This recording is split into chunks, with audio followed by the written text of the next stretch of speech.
Hello, everybody. Welcome to Roth IRA office hours. I'm so excited to talk dinero with all of you today.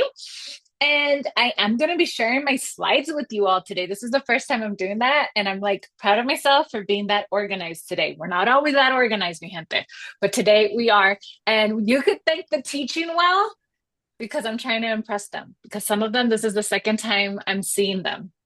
And I feel like I have to make up and be a better presenter for Bong. Bong, I still want to make sure I'm a good presenter for you. Okay, with all that said, this is Roth IRA office hours. I'm going to remind you all that this is for educational purposes. Wealth para Todos LLC. It does not provide legal, accounting, investment, or tax advice. Please consult qualified professionals for guidance on your specific legal, tax, investment, or accounting obligations. So, I want to answer as many of your questions as possible during this time. Make sure that you keep that chat full of any additional questions that come up. About me, I am a former math teacher turned money and self-care coach. I'm the founder of Wealth para Todos, a company with a mission to help Black, Indigenous people of color, women, and LGBTQ plus folk have a financial plan to retire early. I want all of us working because we want to, not because we have to. I am the host of the Wealth para Todos podcast, and I would love for each of you to tune in. I have some very ambitious goals and would love to get thousands and thousands of downloads. So I appreciate having anybody who shares the podcast. I appreciate that.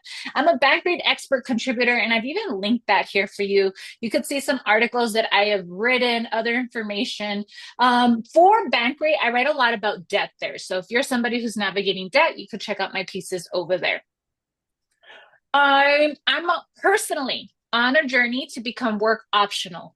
So I didn't learn about investing in the stock market and how to build wealth until I was 33. Yeah, 32 years old, 32. And now I am on track to retire early at the age of 47. And I'm really passionate about just helping people figure out how to do that in 15 years, how we can all become work optional in 15 years. And I'm on that journey myself, despite having PTSD, celiac disease, ADHD. I'm first gen. I'm a parent of two kids living in very expensive Los Angeles. All right. Oh, you guys are good. You're keeping this chat full. Love it. Okay, so that's about me. I want to share a little bit about all of you. So we have in this space, there were 25 people who registered. Not all 25 are here right now. So this is data based on everybody who registered for the workshop. 40% of you have a Roth IRA already. 4% are not sure. And 56% don't have a Roth IRA. 20% of you have maxed out a Roth IRA before. 80% of you have not. When it comes to contributing to a Roth IRA for a partner or for someone else, 36% of you would like to do that. 52% of you said, and 12% say, I want to, but I don't know how. And these were the questions that you submitted. So I took all of your questions, I categorized them, and then I decided what our slides were going to be on today. Now, I have these slides based on the questions that you have submitted. If there's new questions that come up, go ahead and drop them in the chat. If you want, yeah, that's it. If there's new questions that come up, drop them in the chat. And I'm going to make sure that I answer them during our time together. But you can see here that we had a general amount of people that are like, I don't even know what a Roth IRA is. Why is it important? Why should I have one? Why should this be a priority? How do I invest in one? You'll see we also have questions in terms of how do we max it out? How do I select my investments? Should I have a Roth IRA if I already have an employer retirement account? I am self-employed. I'm a freelancer. Should I have one? So those are like our general questions. And then we also had some people who didn't have any questions, and also questions about how to invest for others, whether you could not do Roth IRA withdrawals and all of that. Okay. Again, I created the slides, and our agenda today is to answer these main questions based on the questions that you guys submitted when you signed up for this Roth IRA office hours. Okay. So this is what we're going to work through. And like I said, answer any other questions that come up. So So this is the first time I use this little visual. For some of you who have been in Roth IRA office hours before, this is new. But I was thinking, how can I describe what a Roth IRA is and how it works in just everyday terms? Because once we start talking about investing in the stock market, it's a whole other language.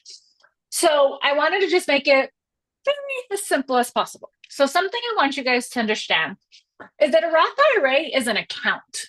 And when you're investing in the stock market, you have to choose a place where you're going to invest in. You have to choose an account. You have to put money in there, and then you have to invest in specific assets. And a Roth IRA, the way I want you guys to think about it is like a Roth IRA itself isn't going to make you a meal, right? If you just have a pan, you're not going to have the groceries that you need. You're not going to have the ideas to come up with the meal, and you're not going to have the heat. You need a kitchen, right? So a Roth IRA itself isn't going to build financial security for yourself. However, learning to invest in a Roth IRA in the stock market will build financial security for you.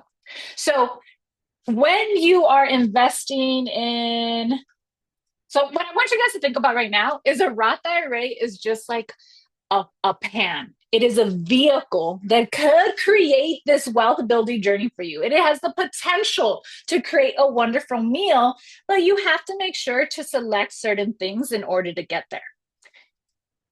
And without using my little pictures, a Roth IRA is a retirement account. It allows you to invest in the stock market. Your money grows tax-free. And when you withdraw at the age of 59 and a half, and you also have to have that account open for 5 years, you don't have to pay taxes on the money when you withdraw it.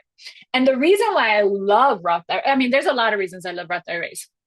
But here you'll notice that if you are 35 years old and you choose to max out your Roth IRA for the next 10 years, and maxing out a Roth IRA right now, it's always changing, but right now to max out a Roth IRA, if you're under the age of 50, you could max it out with $7,000.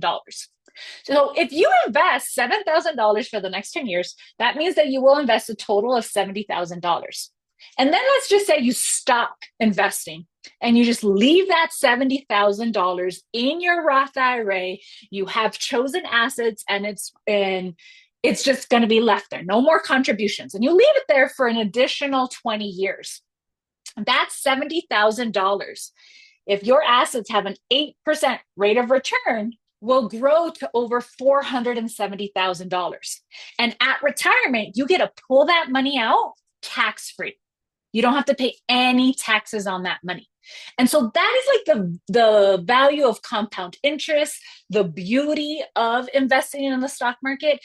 And if at any other point you're like, oh, okay, you give me $70,000 in exchange, I'm going to give you 470, that would feel very lucrative. That would feel like, oh, that's a really good deal.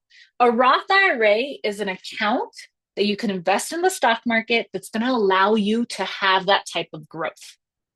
And the big thing is that it's going to be tax-free. And I want to say that a Roth IRA should be part of everyone's financial plan here because of the fact that you're going to want money at retirement that is 100% tax-free. You want that. Another reason I really like Roth IRAs is that you can pull the contributions out at any time without penalty. So if we come back over here, and let's say you have this money right here, right? Let's say that you decided to pull out that $70,000 at some point.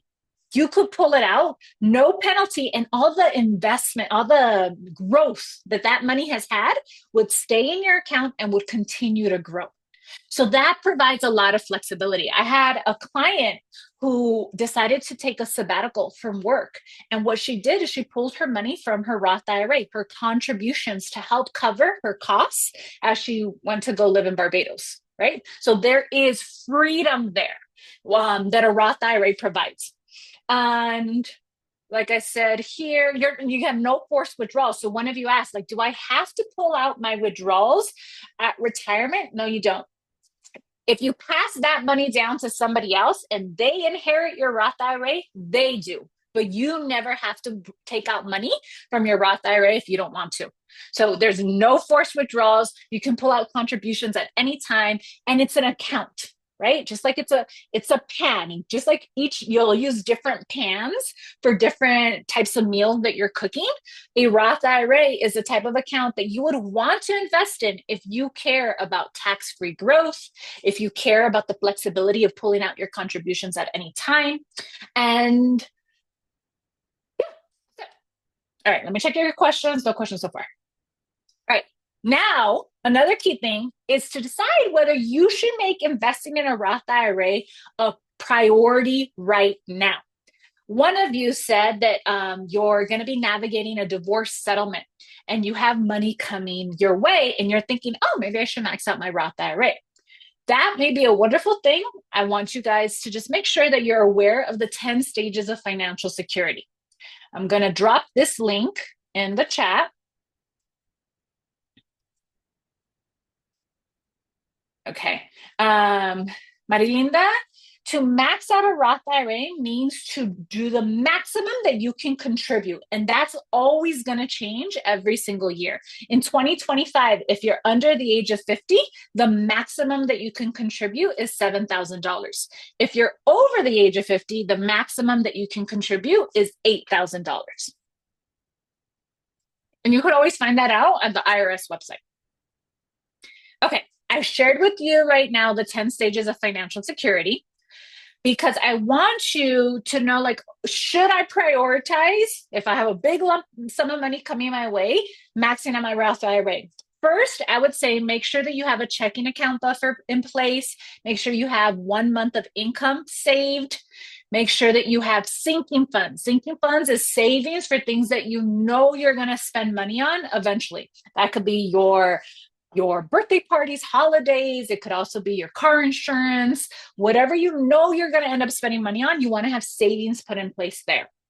Once you've reached stage 6 of financial security, then a Roth IRA can become a powerful next step in terms of increasing your financial security. Like I said, and I'll keep saying repeatedly, you get that tax-free growth. You have flexibility. You can withdraw those contributions at any time, and there's no forced withdrawals. So before you say, I'm going to max out my Roth IRA, I just want you guys to make sure that you are at least in stage 6 of financial security.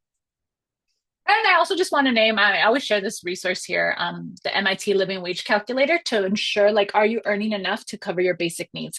I always share that because clients come my way and sometimes they'll tell me, like, oh, I have a spending problem. Like I spend too much money. And then when we look at their income, where they're living, how many dependents they have, they're actually so good at stretching a dollar. The reality is that they have an income issue. So if later on, when you guys have access to these slides, you could click on here and you can see whether you're making enough money for where you live and the number of dependents you have. All right. Now we're going to get into Roth IRA goals that you should, and milestones to strive for. So first things first, determine whether you can contribute directly to a Roth IRA or if you have to do a backdoor Roth IRA. One of you shared that you were advised to stop contributing to a Roth IRA because you're making too much money. You could still contribute to a traditional IRA and then just roll that money into a Roth IRA. That's called a backdoor Roth IRA. That allows you to still make sure that you have money that you could withdraw at retirement that's completely tax-free. So that is a possibility. So in order to determine that, we're going to be on the IRS website looking at their rules. Next, you're going to choose a brokerage firm. That's the kitchen. Okay, you have to choose a place where you are going to invest. Then you have to open up specifically a Roth IRA. You'll set up automatic contributions and choose your investments. These are like level 1 of milestones to aim for. And I would love for everybody here to walk out feeling so confident about being able to reach all those milestones. Next goals is you could work on increasing your automatic contributions. An automatic contribution means that money is being pulled from your checking account and is invested in your Roth IRA monthly, a certain amount. You can start with as little as, depending what brokerage firm you choose, depending what institution you choose. With Fidelity, you could start with $20. With Vanguard, that's another type of kitchen. right? Another brokerage firm, you are going to need to have at least $1,000 to start investing, unless you do stocks. Okay. So here you can increase your automatic contributions. You can make a lump sum contribution. That means that you like saved up enough money and you can contribute. You could max out your Roth IRA by the deadline. Technically, we all have more than 12 months to max out our Roth IRA. You could like, so for some of you, let's say, you have your 9 to 5, you also have a business and you have money in your business account. You could max out your Roth IRA for 2025. The deadline is when taxes are due.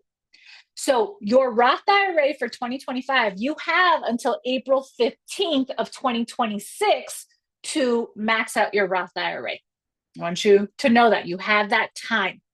So one milestone is to max out your Roth IRA by the deadline. Another milestone is to max out your Roth IRA by January 1st. For some of you who have already reached the sixth stage of financial security and you have more than enough money in savings and you're looking to grow your money in the stock market, you might say, you know what, I'm pulling $7,000 out of my savings account today and I'm going to max out my Roth IRA. And I'm also going to save money so that on January 1st, I can max out my Roth IRA for 2026. That would be another milestone. And then I want to encourage everybody here to also get to the point where you feel so confident with this information that you help a loved one open up a Roth IRA too. Okay? That's like the ultimate milestone. Okay, so how to invest in the stock market specifically with a Roth IRA. You're going to choose your brokerage firm. That's your place where you're going to have your account. There are so many different brokerage firms out there. I personally like Fidelity, Vanguard, Charles Schwab, E-Trade. Why do I like them? I currently have accounts with all of them. I've had a positive experience with all of them.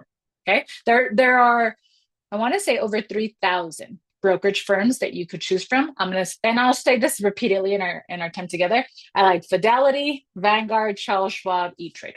There's other ones that people have shared, but that my clients have shared that they have positive experiences too. If you have any questions, you could also just drop them in the chat.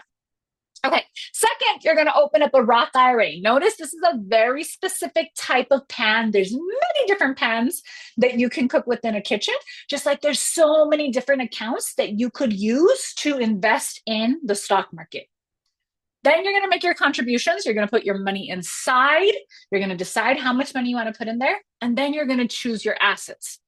Just like there's a variety of kitchens that you could choose to cook in, just like there's a variety of pans that you could choose to cook in, a variety of ingredients you could use to cook, and a variety of meals. It's the same thing in the stock market. And I think that's what feels overwhelming because we will have like paralysis analysis. We all want to make the most money as possible. We don't want to lose our money, and that can get very scary. But we're going to simplify that. So to choose a brokerage firm, like I said, there's over 3,000. I like Fidelity, Vanguard, Charles Schwab. I've had clients that work with Betterment, E-Trade. I've had clients who worked with Robinhood. Robinhood, I feel like, is very good at their marketing. So and they have a very user-friendly app. Robinhood didn't always have Roth IRAs. When they first opened up, they only had taxable brokerage accounts. Now they have Roth IRAs, so I'm cool with that. If you're investing through your job, your brokerage will be selected for you through your employer. So for the first thing everyone has to decide today is like, where am I going to open up my account? If I had to open up an account today and I didn't have at least $1,000 to invest at one time, I would go with Fidelity. They have low cost options. They have good customer service. And what else do I like about them? You could invest with a little bit of money. When I opened up my Roth IRA, I had $2,000. That's the money that I used to open it up. And since I had $2,000, I went with Vanguard because Vanguard requires you to invest in index funds or target date funds with at least $1,000 or $3,000. So because I had thousands of dollars, I went with Vanguard. My godson, I am investing for him in Charles Schwab. When I was investing for my house to get a down payment, I was using E-Trade. Okay, right now, I just want you guys to be thinking, okay, which one am I going to go with? Which one am I going to go with? That's a choice we can make. Second, you're going to choose an account. And there are so many different accounts to invest in the stock market. It's simple because today this is Roth IRA office hours. Everyone here is just going to open up a Roth IRA. But I wanted to share with you here all the different accounts because some of you said, like, I don't know if I have a Roth IRA. I think I liquidated it. It is possible what you had was an employer retirement account, maybe a 401k or a 403b with the previous employer, and you pulled out the money when you left that employer. Okay. The way you know what type of account you have is you have to log in to your brokerage firm and you have to see what it says. It'll tell you Roth IRA, taxable brokerage account, 401k, 403b, right next to like the account number. So that's how you know what account you have. There are retirement accounts. There are custodial accounts that you could use to be investing in the stock market for somebody else who's younger. There are employer-sponsored retirement accounts that you could only get with your employer retirement account. And I think something that we should all keep in mind is that not every employer provides employer retirement accounts. So one of you said, I'm a babysitter. It is likely, I used to be a nanny. It is likely that your employer does not have a retirement account for you. A Roth IRA is a great account that you can open up. You could also invest in the stock market with these health or education accounts, and you could also invest in the stock market with a taxable brokerage account. Most people who come my way know that they're investing in the stock market because of a taxable brokerage account. Now, with the rise of social media and videos that are out there, like I said, Robinhood was a brokerage firm that really marketed investing in the stock market. And in the beginning, they only had taxable brokerage accounts. The issue with this account is this account does not come. You're going to pay taxes. You're going to pay taxes through your growth and when you take out the money. Versus a retirement account, that money grows and you don't have to pay taxes on that every single year. The beautiful thing about a taxable brokerage account is you can pull out the money at any time without any penalties. So accounts is the pots that we're choosing. One of you asked, like, how many accounts should I have? I already have an employer retirement account. Should I also have a Roth IRA? And I want you to remember, accounts are just our different pans, the different pans that we're using in the kitchen to cook a meal. And they each serve a purpose. Nobody here, like I don't even cook, so I think it's funny that I'm even using this metaphor, but nobody here would cook eggs in, guys, I don't even know what this one's called. Is it a gridiron pan?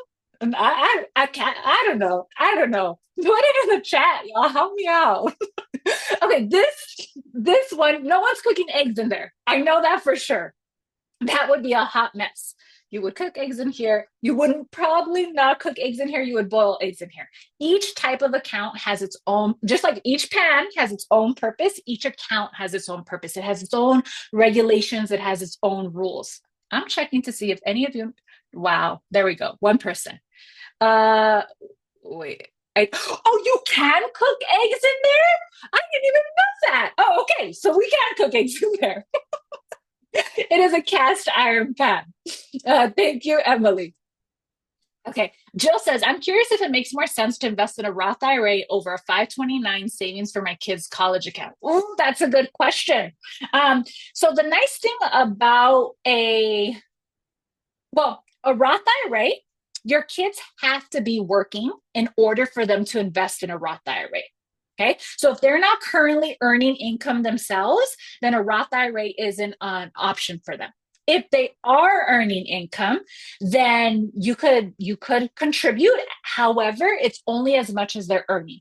So even though the maximum is $7,000, if they are only earning like $2,000, then the max that they can contribute is $2,000. But I know, like for myself, one of the things I want to do, my kids are little right now. My kids are 8 and 11.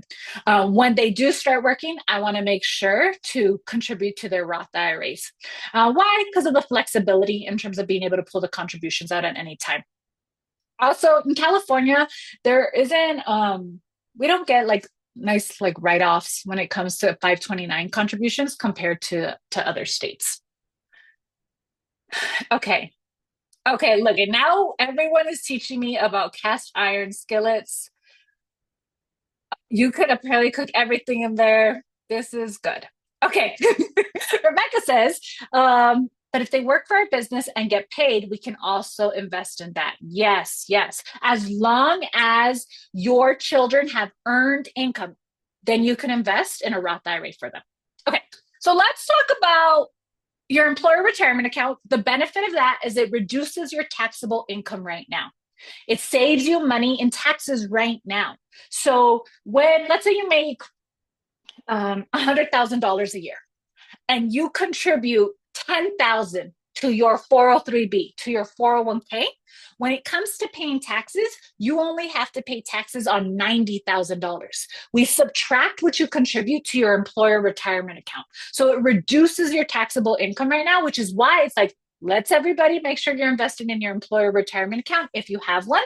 Also, many employers also provide a match. So that's another reason why we would want to be investing in an employer retirement account. A Roth IRA is going to guarantee you that tax-free income later. It saves you money in taxes later because when you pull that money out, unlike your traditional employer retirement accounts, you will have to pay taxes on that money. Here you won't, and you can withdraw the contributions at any time. Then you'll also want a taxable brokerage account if you want to retire before the age of 59 and a half, because you can withdraw at any time with no penalty. So for my retirement accounts, I have all three.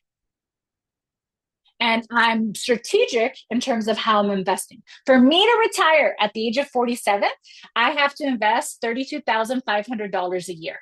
So the way I split up my money is I first max out my employer retirement account, which I have my own business, so I have a solo 401k. Then I do, well, I'm going to be 100% honest. This version of me right now doesn't even have the extra cash flow to put it in these two. In the past, when I did have the extra cash flow, my husband and I just bought a house. We would do Roth IRA and then taxable brokerage account. Also, I've started to decide that I'm probably going to keep working. I love my job. So I don't really need to prioritize investing in that taxable brokerage account at the age of 47. That's a reality that I'm navigating. If you know, like I have a client that I was speaking to yesterday, she wants to retire at the age of 55. So we need to make sure that she has $400,000 no, it was less than 400,000. I think, but let's just say she needs to have $400,000 to cover her from the age of 55 to the age of 59 and a half. And we just said till 60 to make sure that she can pull out that money. Okay, so we know, and when you know you want to retire early, then you want to make sure that you're investing what you need to in your taxable brokerage account. I swapped one of my kids from a 529 to a Roth IRA because she became of age for me to hire under my private practice. Love that. Love that. Love that. When you say $7,000 max out a year, is that per account or per person? Per Okay, maybe. I'm not sure the last part. Okay, great question. So your Roth IRA, $7,000. Your employer retirement account, the maximum if you're under the age of 50 is $23,500. A taxable brokerage account does not have any limits. So these limits are always changing. As inflation changes the value of our dollar, they work on increasing these limits. When I first opened up a Roth IRA, the maximum was $6,000. So that's something we want to be aware of. Always know what our maximums are and then fill them out. It is per account, and you could max out multiple accounts as long as you have the cash flow for it. Okay, yes. And it's every year. Every year you can start all over and work on maxing them out. Good questions. All right. So we've gone through, you're going to choose a brokerage firm. These are my top three: Fidelity, Vanguard, Charles Schwab. You're going to open up specifically a Roth IRA. That's what we're talking about today. But there's many different accounts that you couldn't be investing in the stock market with. I want everyone to know that you can have multiple accounts that you're using to invest for retirement. I also want to say that the client that I was talking about yesterday, she has a pension. She also has a 403B. We opened up a Roth IRA and we also opened up a taxable brokerage account. So that's also a possibility too. Now, the next thing is you make your contributions. And this is where we start talking about the different limits that are there.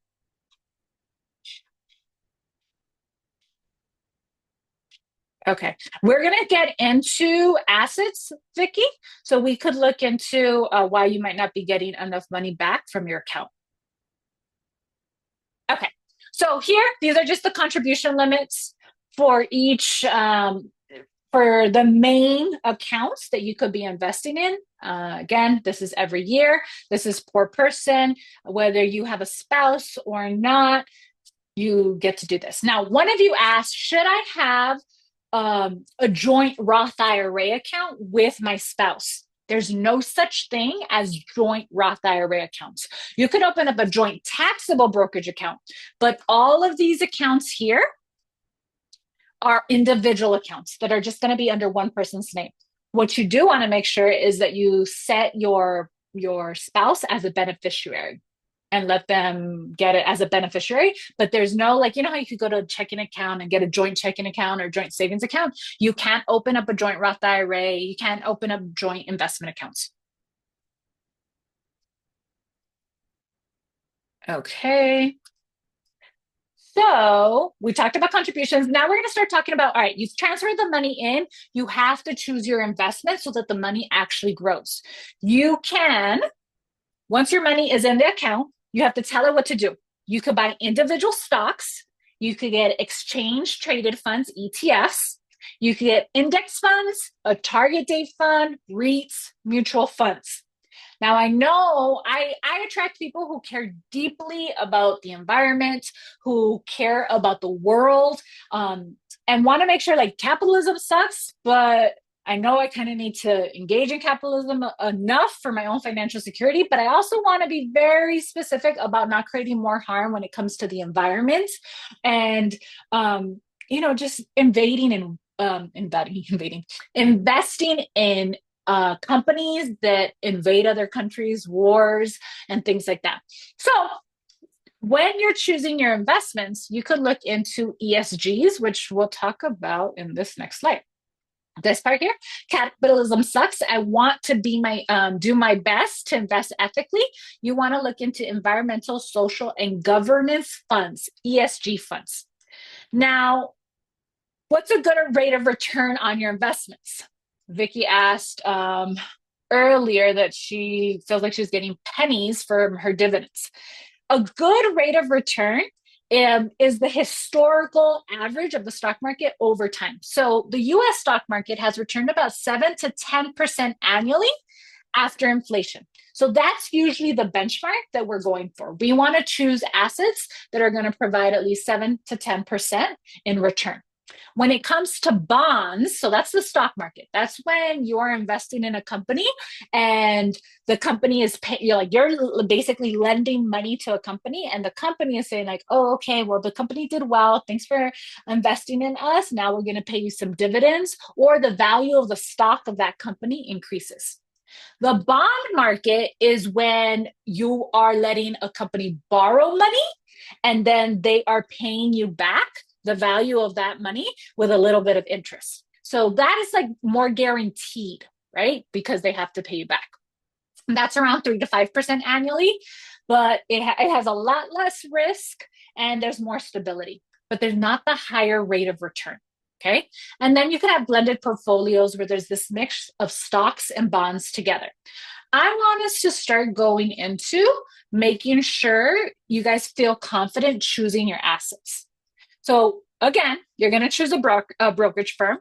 You're going to choose a Roth IRA as long as you qualify. To know whether you qualify, you look at the IRS website, you look at your modified adjusted gross income. So this is your income after you've contributed to your employer retirement account, your FSA, or your HSA. If you are married and filing jointly and you make less than $230,000, then you can contribute up to the limit.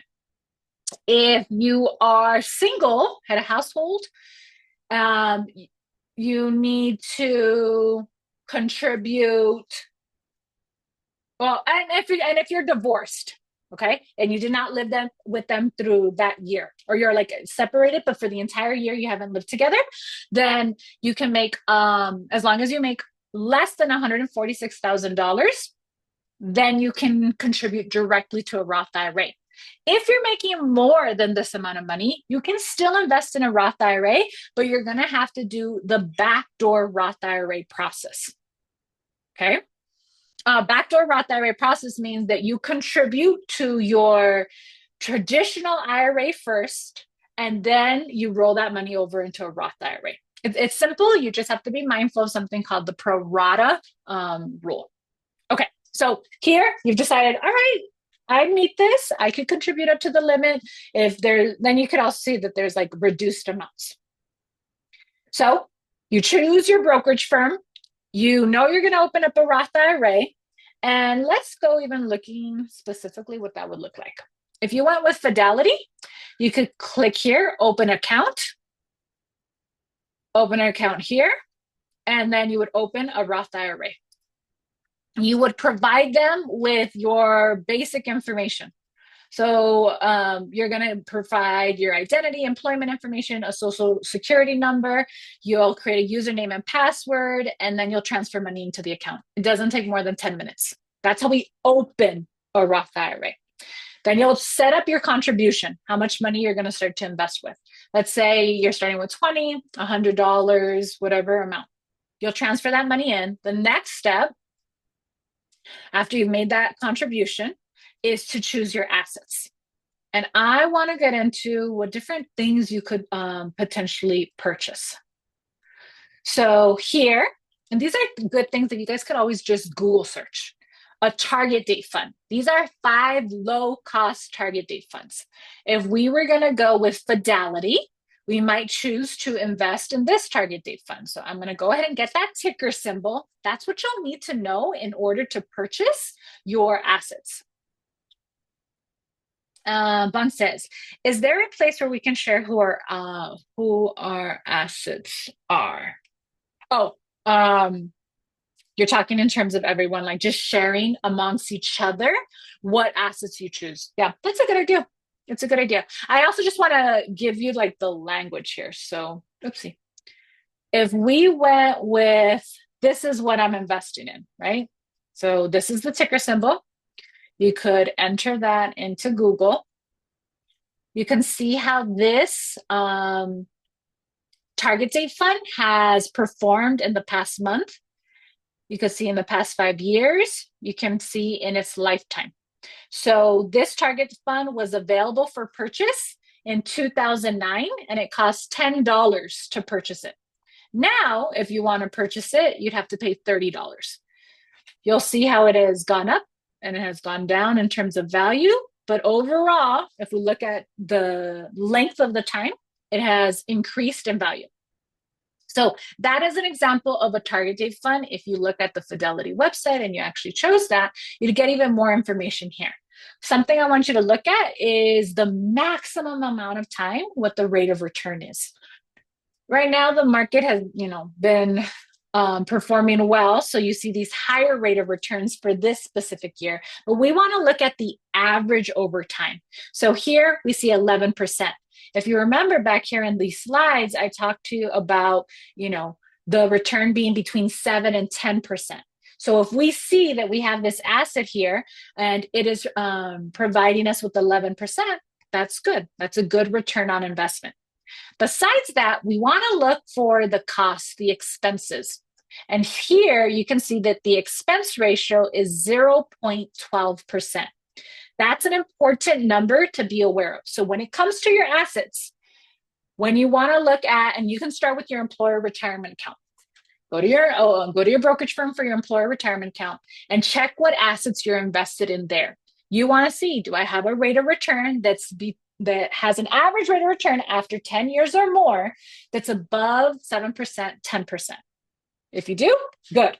The next thing you want to check is, what are you paying to invest in that? That's your expense ratio. I'm going to pull up here this mutual fund calculator. So let's say right now you have $0 invested, but you plan to start maxing out your Roth IRA every single year, and that you plan to do that for the next 20 years. If you choose to invest in this target date fund with an 11% rate of return, and your expense ratio is 0.12%, then that money, that $7,000 that you've invested every year, and 7,000 times 20 is 140,000. Yes, $140,000 will grow to almost $500,000. You'll notice that you will have paid about $7,000 in fees. This is a low expense ratio. High expense ratios are 0.5 and above. Notice the difference. If your expense ratio is not even 1%, just 0.5%, look at how much more you will pay in fees. That's a big difference. So it's something I want you all to be aware of. What is your rate of return and what is your expense ratio? So this is a target date fund. If we start looking at this target date fund, we can start seeing like, okay, well, what is it invested in? Here, this is invested in the total market. The total stock market means that you will be investing in companies that manufacture weapons, in companies that are doing harm in terms of the environment. So if you see anytime when you look into what is it specifically invested in, if it says total market index fund, you know that it's not ESG aligned. Okay. Now let's look at some ESG options. ESG funds.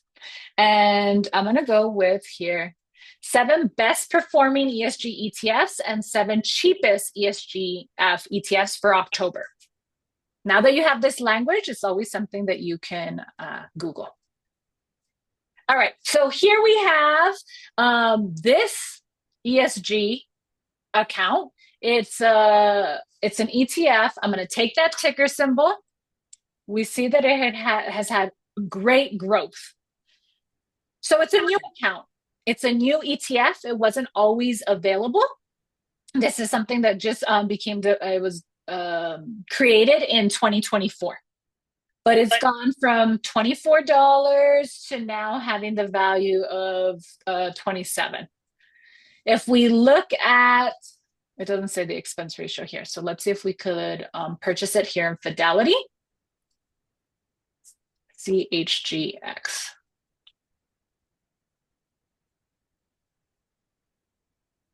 So here we have an ETF. Look at this. The expense ratio here is 0.49.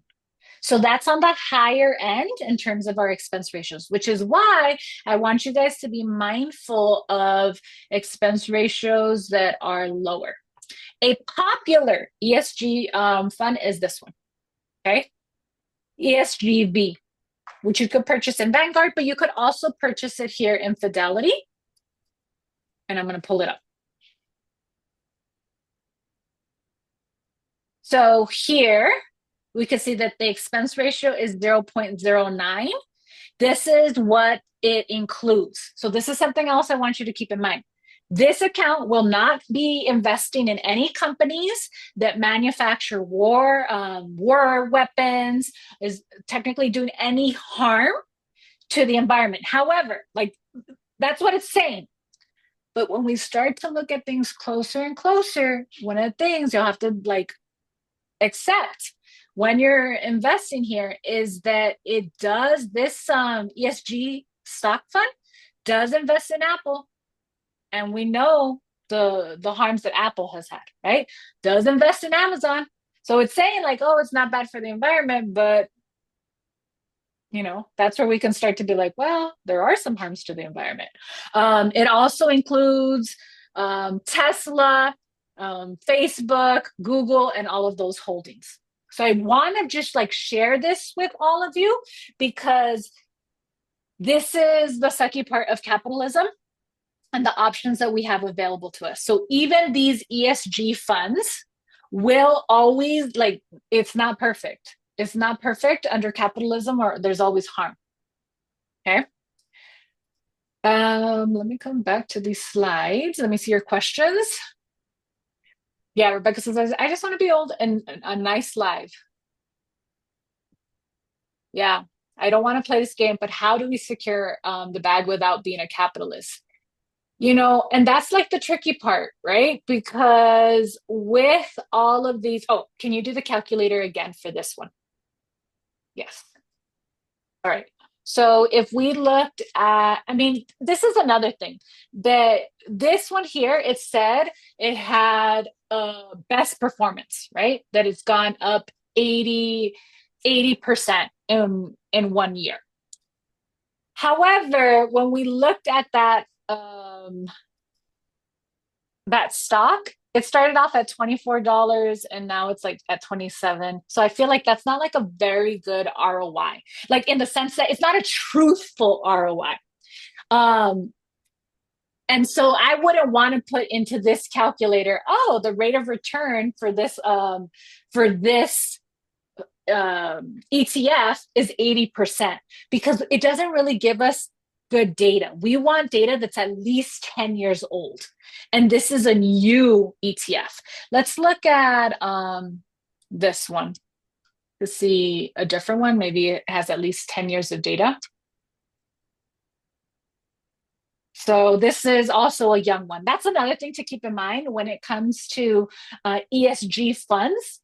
They're going to tend to be younger because they weren't even something that people were caring about until this like 2000 until like 2008. So it wasn't something that that people were asking for and there wasn't a market for. And I think that is something for all of us to keep in mind. If you want to be investing in the stock market, if you want to be able to rely on passive income besides just your own paycheck and trading your time and energy for your paycheck, then you want to be investing so that you can be someone who calls these brokerage firms and start requesting, hey, you know what? I want an index fund that doesn't include any companies that are funding ICE, right? We get to be a lot more specific. And when there's enough of us demanding that, that's when it becomes available in the market. Let me see these questions that are coming up. Can you do an ESG calculator? Yeah. So if we put that one in, and again, this would be tricky to do that rate of return for these accounts. I'm going to do the one that has been around for a while from Vanguard. Vanguard ESG fund.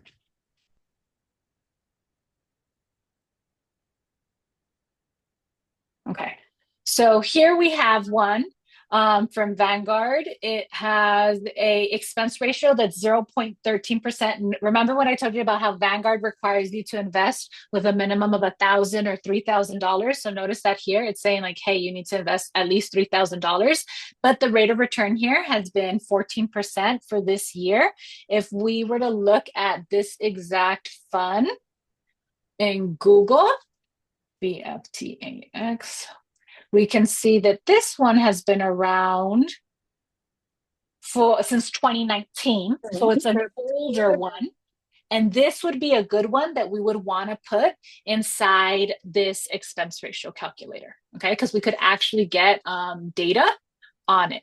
So what I'm going to look for is just long-term growth. I don't want to just look at, you see, year to date has been 14%. The first year it had a rate of return that were high. We still don't have a 10-year, but we could at least do this 16%.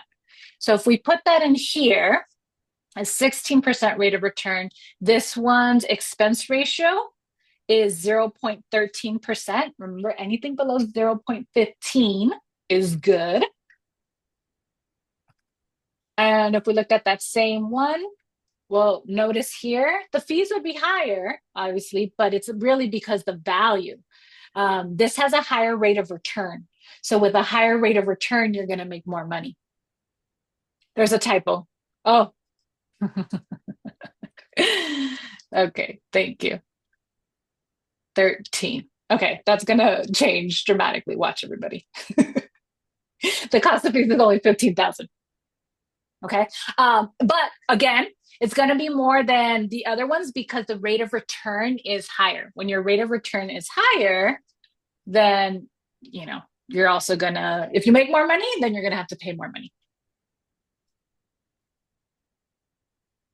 Okay. Rate of return matters. You want to look at your rate of return to see how your assets are going to provide you with money. Okay. What questions do we have around that? Why isn't this showing up? Let's see. No questions so far. Okay, I'm looking at our time. We have talked about investing in these different accounts, what you would contribute, how to choose your assets, how to decide on your assets, how to open up a Roth IRA today. So choose a brokerage firm, open up the account, decide how much money you can contribute, and then choosing your assets. So a target date fund is going to allow you to, it's the easiest one to choose when it comes to investing. It's hands off. It's going to rebalance your portfolio for you. However, you are more likely to be investing in things that you may not feel good about, right? When we're investing in the total stock market, that means that we are investing in companies that engage in war, do harm to the environment, and all of that. To open up a Roth IRA for a loved one, as long as they have earned income, then you would do the same process. You would just go to a brokerage firm, open up an account, and then follow the same steps and choose their investments. If you're married and filing jointly, and you're currently not working, but your spouse is working, you could use your spouse's income to max out your Roth IRA. The first year that I invested in the stock market, I was a stay-at-home parent, and I used my spouse's income to max out my Roth IRA. You're just following the spousal IRA rules. All right. If you guys have questions, you drop them in the chat. I do want to invite everyone here. If you have any questions when it comes to like more your personal situation, I invite you to schedule a one-on-one call with me. This is a discovery call. I work with clients one-on-one for 4 months. You use that call. We can connect. You can tell me what you're doing right now financially, where you want to be. If I think I'm a good fit for you, I will tell you like, hey, yeah, let's work one-on-one with each other for 4 months. The cost of that is one payment of $4,111 or 4 payments of $1,010. You get 12 45-minute one-on-one calls with me. You get WhatsApp access for 4 months. And you also get access to Wealth para Todos Academy. That is my group coaching program. Wealth para Todos Academy will be opening up in December. So if you're like, oh, I don't know, is Wealth para Todos Academy a better fit for me? Is one-on-one coaching a better fit for me? Go ahead, schedule a call. We can get on the call, talk about where you are right now financially, where you want to be, and what my plan would be to set you up to make sure you're increasing in terms of your 10 stages of financial security. If you guys have questions about it, you let me know. But I do want to just let everyone know here, book a call. Yes, I work with couples. I work with couples too. And it's the same price. Couples vary. Sometimes they'll both come up to a call. Sometimes I'm only working with one person. Sometimes I've always had with my couples, I usually do some calls where both of them are on the call and then individual calls. And then there comes a point where we reunite them again. All right. Questions that you guys have regarding opening up your Roth IRA? Things that are like, ooh, I don't know, I'm still not ready. Any questions that you have, let me know. I know that we've answered all these questions here. Anything else that you're like, okay, what is keeping you? What is keeping you from hitting these milestones today?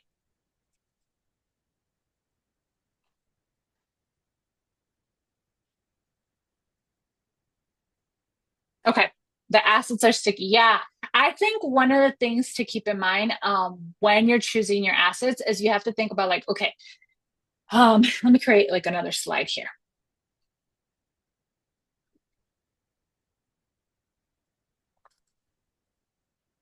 Choosing assets. So you want to make sure that you're looking at your rate of return. That's the ROI. And you want to make sure that the average for the past 10 years is at least 7 to 10%. The next thing you want to check is your expense ratio. Make sure that it is ideally below 0.15%. Okay. Then you also have to be very clear about the things like, I am not investing in this. So what companies do you know you want to avoid completely? What types of companies? You know, and list that out. Because then once you have that information, what you can do is you just start, looking at your different options and looking specifically at what they have in them. So if we looked at this one, FTHF.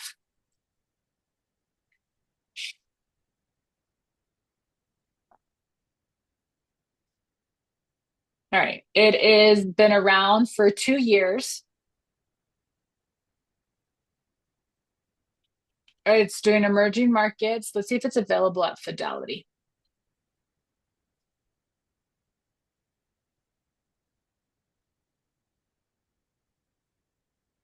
All right, it is available here. You can see that the expense ratio is really high. That might be like already something like, oh, I'm not interested in that because that expense ratio is really high, and that's something that you decide to cut off. You could also look in terms of the rate of return, but then you want to look at the profile, like what is actually invested in it. So you see here that the past year, it has had a good, it has a good rate of return, but it's young. It's a very young investment. You could then see the holdings here. And this is when you start to look at like, oh, okay, well, what are these companies for, right? It has 108 different companies inside this fund. We can't look at it unless you're actually logged in. These are the top 10 holdings.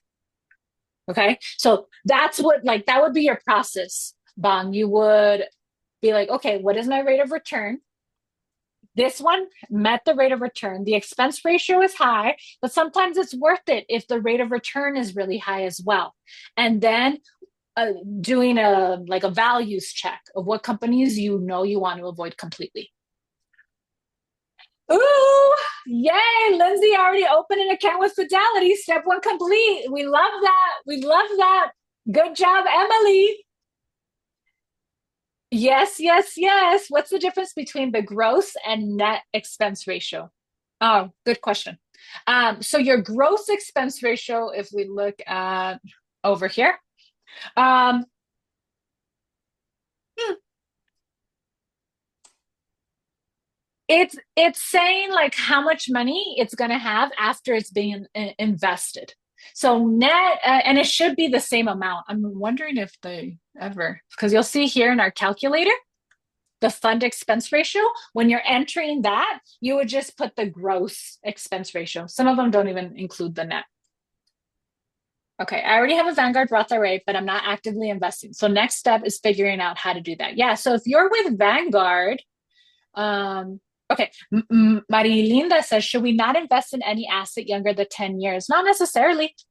You can still choose to choose an investment. Like, think about the people who invested in Costco stock, right? It was a new company at some point, right? In 1985, you could buy Costco stock for $6.82. Now, in order to buy one share of Costco, you would have to pay $944.93. So there are people who are willing to buy like younger stocks because they have like that faith that it's going to go up in value over time.